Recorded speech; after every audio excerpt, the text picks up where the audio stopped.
role the media plays in quashing progressive movements and keeping more Black people in jail. And it's frustrating because every time we say the criminal system isn't broken, it's working as intended, these are the outlets and institutions that respond, no, we still need to have faith in the system. We need reform, we need reform, we need reform. But then every time we actually get substantive progressive reform, here they go with campaigns like this filled with lies. And please trust that it's not a coincidence that they're going to places like the Shade Room and Baller Alert with Black audiences to peddle these lies, because what they want is for Black people to internalize propaganda and lies so that we don't support progressive initiatives that are designed to keep us out of jail. So I'm going to dispel these myths about the PURGE law, because there is no PURGE law. All there is a concerted effort by media, right-wing Republicans, and neoliberals to keep Black people in jail. You've probably heard about Rikers, because Rikers is infamous. But less people realize that Rikers is a pre-trial detention center, meaning the people incarcerated at Rikers have not been convicted of a crime. Last year, 16 people died in Rikers. This year, 13 people died in Rikers, and Rikers has already been declared a human rights crisis. So what if I told you that the crisis happening at Cook County Jail was worse? Cook County Jail is the pre-trial detention center in Chicago, Illinois, meaning the people incarcerated at Cook County Jail have not been convicted of a crime. They simply just don't have the money for bail. And that's an important point people need to understand about bail. Bail is not about public safety.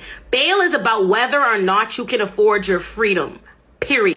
I am a public defender who represents people that are incarcerated at Rikers, where people are killed, people are beaten, people are sexually assaulted, people spend years of their life. And I'm telling you that I was floored to find out that there are people sitting in Cook County Jail waiting on a trial for 4 years, 8 years, even 11 years.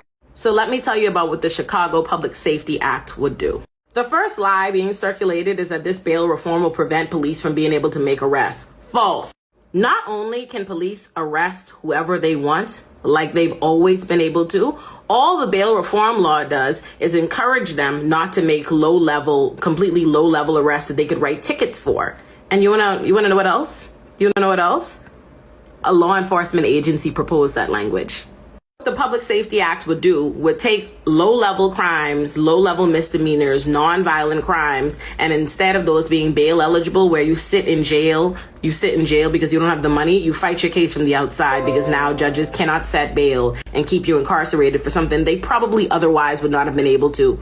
What this Public Safety Act would do is it would get rid of the cash bail system. It doesn't mean that nobody goes to jail pre-trial. It means that instead of whether or not you're free or you're in jail being determined based on how much money you have, instead, prosecutors would have 3 different options that they could keep you detained should they so choose. Prosecutors will have an option to present evidence to the judge showing that you are a threat to public safety, or that you have engaged in some kind of willful flight from prosecution, or if you're simply charged with most felonies, and they can have you detained pre-trial.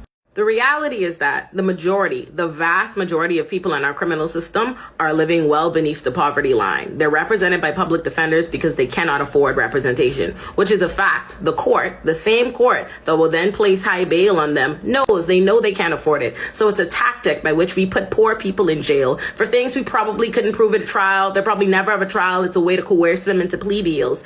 But it is not about public safety, because at the end of the day, if you have the money, you can buy your freedom. So what this act does is it gets rid of that component, and it actually makes it about dangerousness. It makes it about whether or not the prosecutor has some evidence that he can present to justify detaining you pre-trial, rather than just using and exercising your own wealth or lack thereof against you. Listen to me. Do not fall for the propaganda. They're calling it the PURGE law because they want you to believe that a law designed at affording you more rights, at preventing you from being railroaded, at preventing more deaths from mounting inside a Cook County Jail is not there to help you. It's a lie. This has nothing to do with public safety. Listen, we allegedly live in a civil society with a presumption of innocence, where people should not die awaiting their trial for crimes they have not been convicted of. That shouldn't be what's happening, but that is what's happening each and every day inside this country, at pretrial detention centers all around this country. But Cook County Jail and the pretrial detention centers in Chicago and in Illinois are some of the worst. This law is meant to help us. Do not mind the propaganda. Listen to me.